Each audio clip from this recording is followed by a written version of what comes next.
Welcome back to the Castro Files. Hi, guys. How you doing? I'm good. How about you? Doing well, thank you. We've got another fun story I do. Beth's going to share today. Yeah. And first things first, of course, go out, like, subscribe to the podcast channels out on iTunes and Spotify.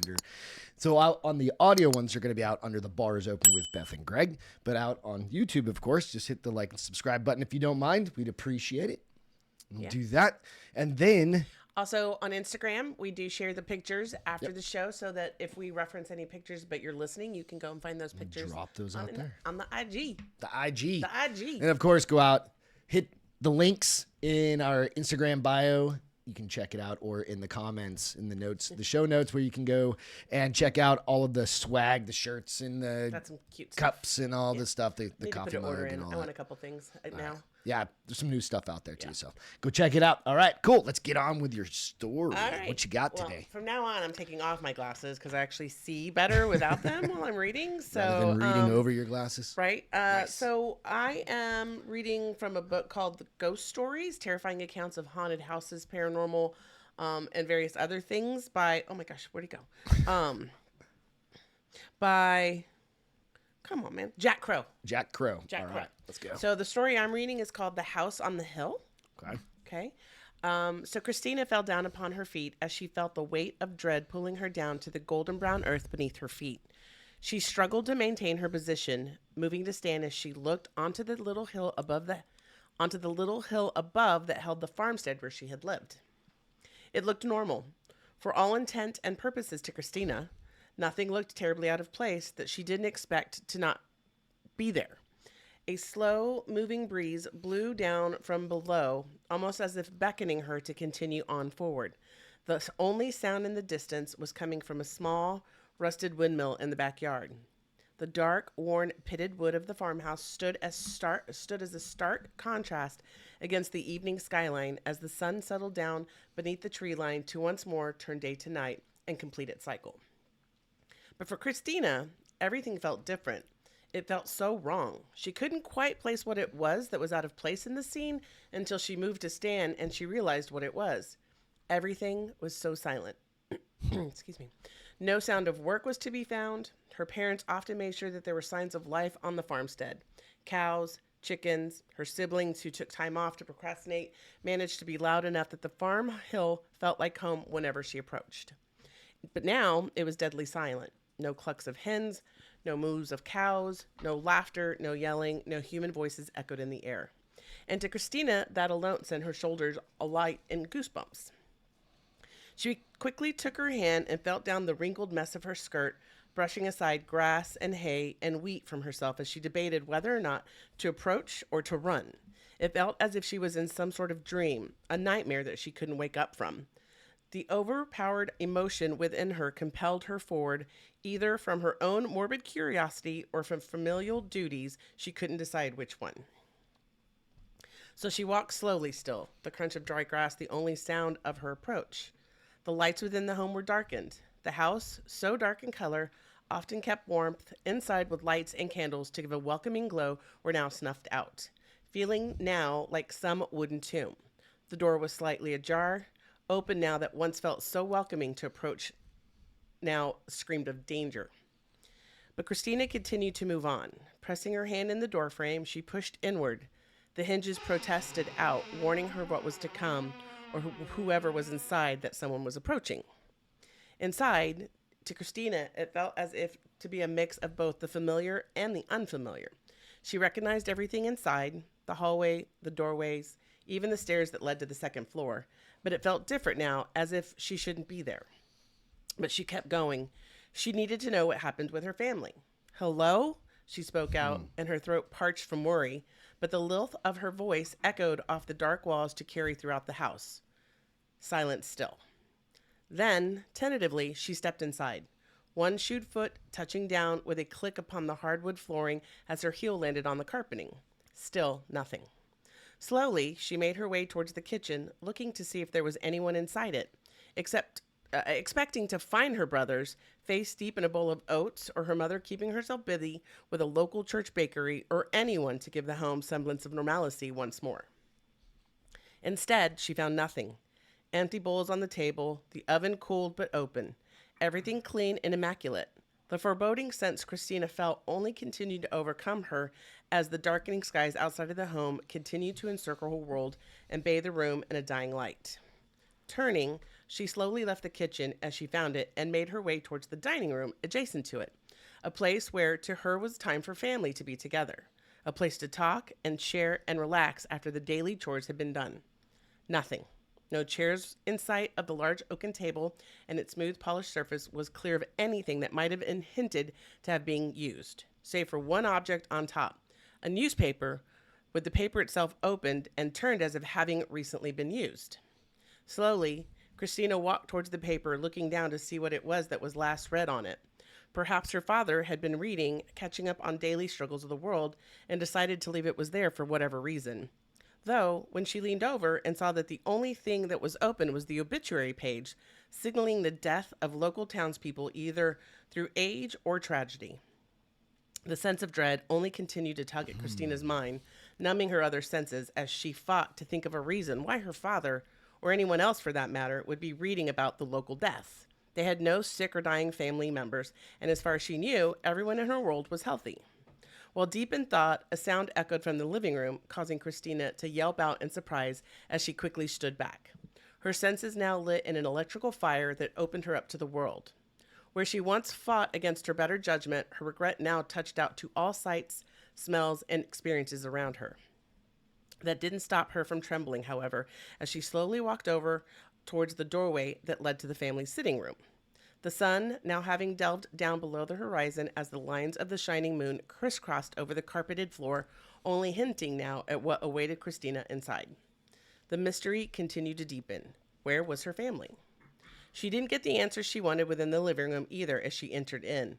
The couches, usually so full of life, were shuffled in against one another, appearing as if something had moved all the furniture to the center of the room. The couch backs were pressed to end to one another, almost in a macabre version of a butterfly, as they were surrounded by dressers, shelves, stacks of lamps, and oiled lantern, all centered on the carpet in front of an empty fireplace. The hairs on Christina's neck continued to stand as she maneuvered herself further into the room. The moonlight from the windows forming the crisscrossing patterns down on the floor beneath her feet, looking more and more like the echoes of her family. Where were they? She continued to wonder. At this point, the fireplace would be stoked. Her mother on the couch, reading a dime store novel that her father picked up for her on the way home from the grocery store, reveling in the imagination of outlandish worlds and adventures of people who didn't have responsibility. Her younger sister, so small and innocent, playing at her feet with blocks or drawing upon paper to idle her time till bed or supper was finished. But now, none of it had been as it should have been. Catching her breath, Christina quickly strode across the floor to the other side of the room, back to the doorway that led off to the hallway that led to the outside world, and the stairs that beckoned her upwards. But she couldn't help but feel as if something was watching her, something that sat in the darkness that was watching her every move. She couldn't tell where it was from, but the dread continued to sit down in her heart, forcing her to be close to panicking. She continued to swallow that fear and move, though, as she stood out from the hallway arch back to the familiar hall. The door was closed. The feeling of panic started to mount within her once more as she rushed out towards the door to press in against it, turning the knob quickly, where it was stuck firmly in her hand, unmoving. It was locked, but how? The outside of it didn't have the lock, as that defeated the purpose. But on her side of the door, she couldn't find the mechanism either to release it. She quickly shook the heavy door, rattling it on its hinges before she heard what sounded like a whisper, a low, groaning sound of release that echoed down the stairways from behind her, freezing Christina in place as she quickly turned backwards, looking down the darkness to the steps. They stood there, normal, unlike the kitchen and living room, the darkness swallowed at the end of above, hiding what she would have found above, but the pathway stood open. Slowly, she took a step forward towards it, figuring she came this far, she might as well continue to ascend and figure out this mystery. She brought her hands down from the knob, hearing the wooden floor settle back down now as she took slow, deliberate steps over to the stairs. Reaching out, she placed a hand on the smooth metal ring, holding it to steady herself as she moved upwards to take a step. Then another, followed by a third, the darkness not relenting in what was at the top, no matter how close she got to it. It felt like an eternity to Christina. She often followed up these steps, always by the conclusion of dinner. Her room was at the top and to the left, having earned her the privacy by virtue of being the oldest, and she never considered how long it took to reach the top of the flight. But those were happier times when her world was full of love and laughter. Now, she was unsure what greeted her. The darkness swallowed her up as she continued to ascend, reaching the top of the floor as she looked around, seemingly lost in a fog of sorts, as she saw the standard hallway that led off to the several other rooms all around. From her position, they all looked fine. Normal, really. Nothing seemingly out of place. All of the doors ajar, showing off what might have been inside. First, she walked slowly to the rightmost room, the room that held her brothers usually. They shared a bunk, and the space inside was generally filled with small knick-knack toys, and their father either fashioned or made themselves. The wooden swords to have wooden duels, trucks, and blocks, and more littered the floor as she entered in. Nothing, not a soul in sight. This left Christina feeling saddened as well as unnerved. They weren't around. She continued to follow through all the rooms. Her brother, her little sister, hers, even a closet. Nothing, not a soul. Finally, she reached the large white doors that led to her parents' room. The thick wooden doors, white, a bright backdrop against the dark walls that surrounded her. Often commented on being the brightest object of the house they all lived in, it now stood as a beacon to Christina about what could possibly be behind it and within the walls of the master suite.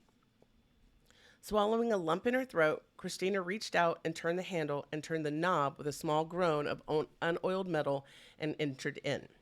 The room itself was as she figured it would be, looking much like the rest, clean without any signs of life. The dresser clear of clutter, the mirror, for some reason, covered with a sheet, the flooring clear of knickknacks and objects. However, it was the bedding that drew her eyes as she saw something beneath the covers. Her mother always loved quilts, and she both made and bought them from local friends and Mennonites in the area, preferring to cover the bedding with it. Christina's father often commenting that there was enough quilting on the bed to make a whole other mattress altogether. On this night, though, there appeared to be a figure beneath the covers, breathing in deeply and heavily, its figure shuddering as Christina heard the faint groan of what sounded like ragged breaths from a wounded animal, the quilts heaving with strain of the survival. Her blood running cold, she slowly moved over towards the blanket. Her steps halted at each moment the quilt rose up before the mass beneath shuddered once more in halting breath. She continued to inch her way closer and closer. Her senses heightened through her fear as she gently called out, "Mom?" The mass stopped for a moment with a rasp, and Christina held her breath with whatever it was beneath the covers before it simply ignored her and she continued on. That didn't stop Christina, though, as she bit her bottom lip and slowly moved over, determined to at least reveal what was beneath for weal or woe. Just as the being gave another deep, grunted intake of breath, Christina grabbed at the soft fabric of the quilt and pulled it back to reveal what was beneath. Nothing. There was nothing beneath the blanket when she pulled it back. This sent her mind into a state of bewilderment. There had to have been something beneath her, or beneath here. Her mother, her father, someone was there. She frantically pulled the quilt back, then another one, and then finally the sheets themselves, before finally getting all the way down to the bare mattress itself. Nothing. There was no hint that someone was here. The bed itself wasn't even warm from the touch of another person. Christina felt herself nearly give up as she collapsed down onto the bed, striking her elbows down on the soft fabric, her knees hitting the floor as she gave a quiet sob. What was going on? None of her family were around, and she was completely unsure where they were exactly.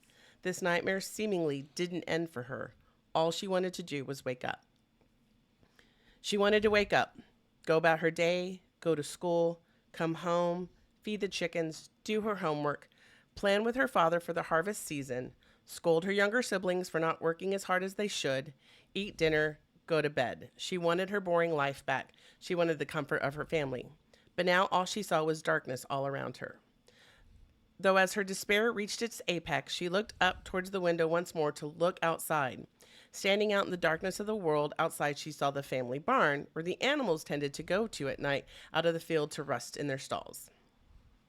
She was what looked like a shadowy figure. She was what looked like She was what looked like a shadowy figure moving back, catching a glimpse of its eyes. It looked to the window above as to see her staring back before turning and walking inside to become one with the darkness there.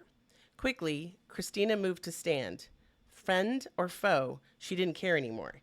Just the thought that someone was out here on her farm was enough to at least give her a glimmer of hope that she'll have some kind of answers to her predicament. She turned and fled from the room as the sound of the hacking breath responded again, indicating that what was once inhibited in the room was still there. She didn't care anymore. She needed to escape this house now. She needed to get out to the barn. Quickly, she ran down the steps, the doors itself now open and giving no indication that it was once locked.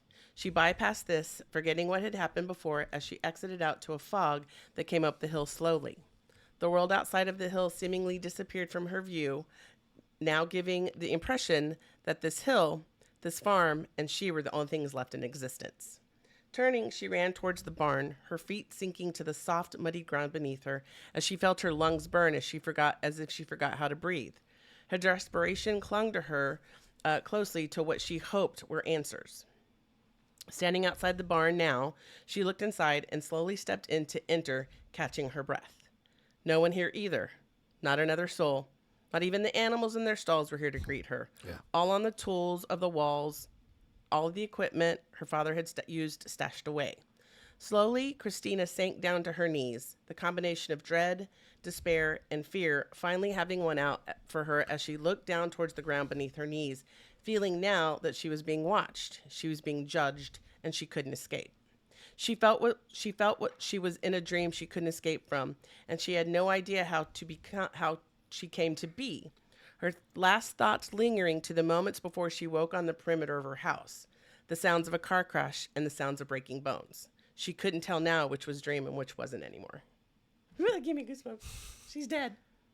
It's the Sixth Sense. Kind of. I was thinking to myself, I'm like, that really did give me goosebumps. Was it like this is like a prequel to Home Alone, only like the Sixth Sense version.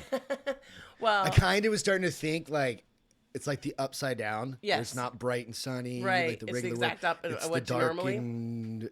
So what I'm like in my head after I read it, and again after now that I've read it a second time, the obituary was open because she was probably in the obit. Yeah. She just didn't read to see who was in the obituary. It was just the paper, and the family is left. Right. I think. I feel like they've packed up and moved. Or is it another thing? I was kind of thinking this another too. like dimension Maybe that she's she in, can't Ghost World. see living beings and stuff. She can see like tactile, like kind of things. She can see the world that she's in now. She can't see the world that the human, living is the in. living, yeah.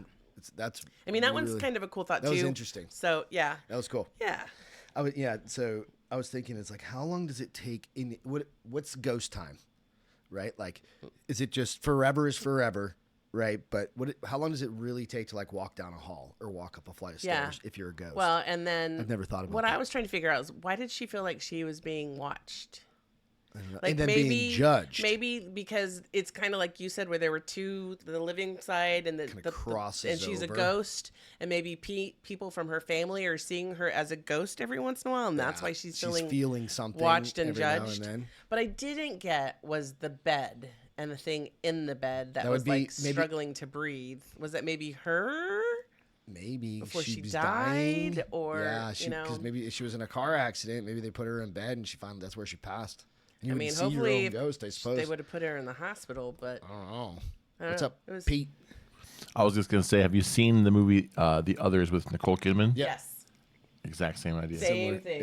Yeah. Super cool. Right? Super cool. Yeah. So you got some photos. Let's see. I what you did. got. So the first photo is now none of these are related to the story. These are what I give you an think, idea. that you would see if there had been. So this is just kind of a creepy farm. Mm-hmm. So as she was walking up, this could have been what she saw. Would it be creepy, or it's just a farmhouse? Well, for her, it's an abandoned farmhouse now, which makes it creepy. That's so true. that's kind of why one other thing. I was like, the silence can be freaky. Whenever have you ever heard of like things happening in the woods or something? And, like all of a sudden, there's a predator comes out and everybody just shuts up. So they stay even off the the radar. birds or whatever. Yeah. So. The next one is a picture of what I thought like maybe the dining room where the newspaper was at might have looked. Kind of that old style farmhouse. Yeah. Just what she wandered into, with the chairs. Nothing looking that it's lived in, except for the newspaper. Right. The next photo is Car crash. the scene. car Or crash. a scene of a car crash. A car crash. Probably a little more modern picture there, but nonetheless. It is, but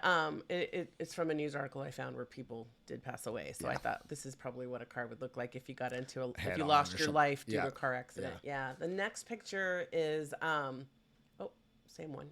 Let's see. Is it's a ghost girl. A ghost girl. You know, kind of at the scene of the street, probably where she died Walking up before or she whatnot. got back to the farm. Very good. So, that was a great story. Yeah, it was creepy more than scary, and it was kind of slow. When I read it the first time, I was like, oh wait, okay, it's interesting, but then I read it again, I was like, oh, this is kind of cool. Yeah. So, because again, if you don't ascend whatever your faith is or something, and you're stuck in a house, nobody's gonna be home. Yeah, unless I think that would be lonely. Unless like your dead great grandparents are there or something. Or they're just like chilling. You know. So, but it was. I hope you guys enjoyed it. Yeah, it absolutely. Was Thank you so much. Yeah, of course. All right. Thank you again for joining us on the Castro Files. We'll catch you all next time. Bye, Cheers. guys. Have a great week.